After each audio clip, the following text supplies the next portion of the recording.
Hello everyone, welcome back to another episode of r/slash Tales from Tech Support. In today's episode, you need to come here immediately, I have a very important meeting to join. With users like this. Before we get started, make sure to subscribe so you will never miss a video. So let's get started. You need to come here immediately, I have a very important meeting to join. So, early Tuesday morning, I'm sitting with a few workmates who are in remote in our daily stand-up. Before the actual stand-up, suddenly I get bombarded with Teams messages by a user, urging me to come upstairs to check on her computer because it was acting up again. I told her I will be there in 15 minutes after my stand-up, but that will simply not do, she has a very important meeting to attend. I just sigh, excuse myself from my colleagues, drink the remainder of my coffee and head up. She's already standing at the doorway of her office, gesturing me to hurry up. None of the programs respond, everything is acting weird, nothing works. Me, have you tried restarting the laptop? No, I can't do that, it won't let me. I then tried to restart the computer and indeed, it was acting weird. Opening the Start menu only immediately opened the search query, and then showed a constant space being input. At this point I look down and see her headset is resting on top of the spacebar of the external keyboard, which I remove. Me, hey look, your headset was resting against the spacebar. A look of mild panic settles in on her face, and she angrily explains that this cannot be the case as she just set them before I came over. I asked her to describe one of the issues she was having. When I opened Outlook it kept scrolling through the mails on its own. I asked her to open Outlook, and then I held down the spacebar, and to nobody's surprise the error she reported replicated. How that's weird, it does the same now. Trying her hardest to look surprised. Me, yeah that's crazy. Anyway, whatever caused it, it's gone now. If you've got any other problems, let me know. As I left, she was opening Teams to join her extremely important meeting. It was her daily stand-up. I'd totally write down space bar blocked by user's headset as reason in the ticket. If I had the ticket system and a ticket to begin with, that is. I closed the ticket with a generic "we fixed the issue for you. If you've got any other problems yada yada yada," but I did make sure to put down the real reason in the internal notes, or the smack talk notes as they should be called. I used to volunteer at a charity shop about a decade or so ago back when I was at university. There was a volunteer who regularly asked me to work out what was wrong with the computer. Almost weekly. Every single time he had left a heavy book/record he was looking up on the keyboard. Would deny it could be that, so I'd go look, and by the end just point at whatever heavy object was pressing a key. Oh. It was one of my first experiences with a user, and really set the tone. Pick up the keyboard, hold it above your head for a count of 5, put it back down again. Check if that fixes the problem. Yeah, that's crazy is the ultimate answer. I say weird so much now I probably say it in my sleep too. Yeah, that happened to me yesterday. This is literal pebcac. Faulty chair to computer interface. Epigirl TEHS Aorn CTKOH Totnuum. This happened with a client who had the edge of a book on ESC key. This is the one thing I don't miss about direct client support is running over to fix it right now. This isn't brain surgery, Chad. No one will die if you can't print in the next 5 minutes. No one will die if you can't print in the next 5 minutes. Yeah, hello, tech support? I'm trying to 3D print a brain and my patient will die in the next 5 minutes if you don't fix this printer. I am actually surprised she didn't make you find the Teams invite and click on it for her, just like my users do. 2 years into a pandemic and video calls are too technical. I will never understand how people have difficulty using the basic functions of Teams. At this point I assume it is obstinance. I once had a similar issue, only that the spacebar was malfunctioning instead of being constantly pressed, so there were no physical signs except the faulty behavior. It took me longer than I like to admit to disconnect the keyboard and deduce the issue. Had to remotely diagnose a system many years ago where the Windows key was stuck on.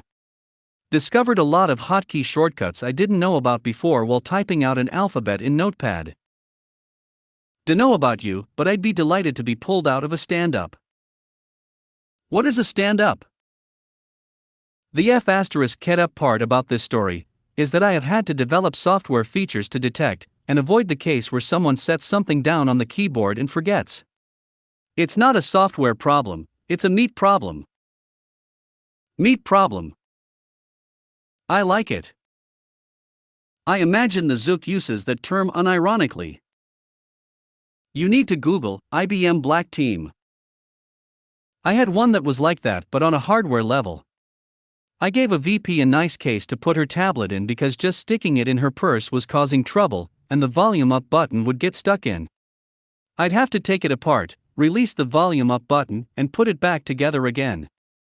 The next time her tablet wouldn't boot, I went up there and saw the volume button was stuck again. Holding the volume up button while booting this model causes it to go into diagnostics mode.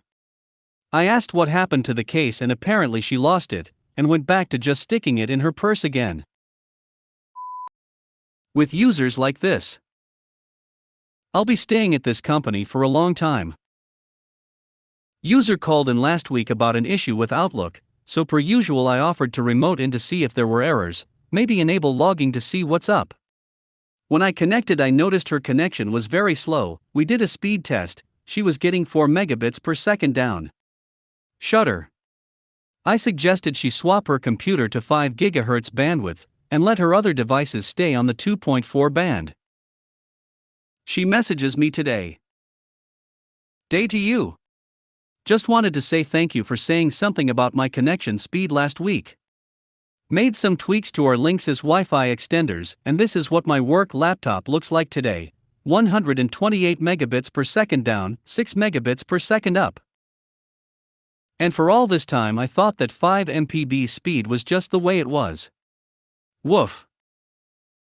People like this is one of the big things that separates this employer from places I've been before. People here show appreciation for support staff.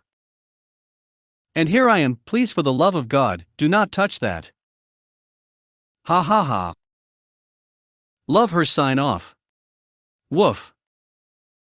Very Lord Flashert. Ah, a furry.